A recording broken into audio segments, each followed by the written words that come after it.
മനുവട്ടനും സുമിത്തും അതേപോലെ യുവരാജും എല്ലാവരും കൂടി ചേർന്നിട്ട് ചന്തം പോലെ നമുക്കൊരു സർപ്രൈസ് എടുത്തു വെച്ചിട്ടുണ്ട്. നീ എന്താ അവിടെ അപ്പൊ എടുത്തു വെച്ച സാധനം കഴിക്കി. ഇതാണ് സാധനം, കണ്ടില്ലേ? നല്ല കൂണാണ്. അപ്പോ നട്ട പാതിരാക്കി വിളിച്ചിട്ട് കൂണ് കിട്ടിയെന്ന് പറഞ്ഞപ്പോ ഓടിപ്പാനി വന്നാണ്. ഈ കൂൺ എന്താ കാട്ടുന്നത് ചന്തം പോലെ കണ്ണോളി. നമ്മുടെ വള്ളിക്കോട്ട് നിന്ന് കൊണ്ടുവന്ന കൂണ് എങ്ങനെയാണ് വെക്കുന്നത് എന്താണെന്നുള്ളത് നമുക്ക് നോക്കാം. എന്താ അമ്മ? ശരി. അപ്പൊ എന്താണമ്മ പരിപാടി? നട്ടപ്പാതിരക്ക് കൊണ്ടുവന്ന കൂണിനെ കറി വെക്കാനുള്ള പരിപാടിയാണ്.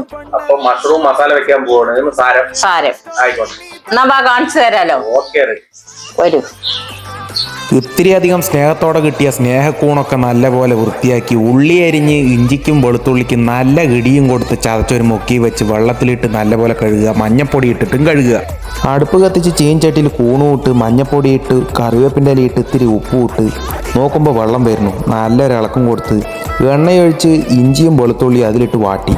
പിന്നെ ഒന്നും നോക്കിയില്ല, അരിഞ്ഞു വെച്ച വലിയ ഉള്ളി അതിലിട്ടും കണ്ട് കറിവേപ്പിൻ്റെ ഇലയും കൂട്ടി ചെടുക്കനെ നാലിളക്ക്.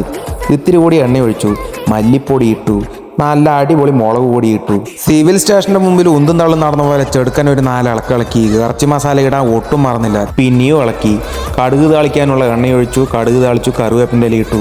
അതിന് നേരെ മസാലയുടെ മേലേക്ക് ചെടുക്കൻ ഒരു ഒഴിക്കൽ. നട്ടപ്പാതിരയായിട്ടുണ്ട്. കൂട്ടാമെന്ന സ്ഥിതിക്ക് ഞാൻ പോയി ഉപ്പ് നോക്കട്ടെട്ടോളി. ശരിയെന്നാ.